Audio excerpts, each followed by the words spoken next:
মানুষের পেটের ভাতের ব্যবস্থা করতে হবে, মানুষের ঘরে ঘরে আবার বিদ্যুৎ পৌঁছাতে হবে।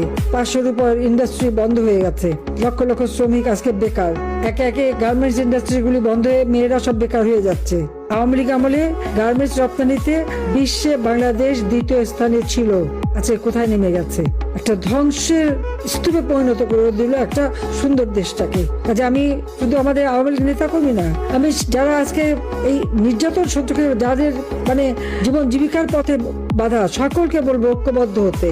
ওই কয়েকটা দালাল আর কয়েকটা গুন্ডা সন্ত্রাস জঙ্গি ছাড়া, বা ওই ইউনূসের মতো বাটপার আর এই সমস্ত জঙ্গি চারা চামুন্ডা জামাত আর বিএনপি ছাড়া বাকি যারা আছে, সব দেশের মানুষকে আমি ঐক্যবদ্ধ হওয়ার জন্য আহ্বান জানাচ্ছি।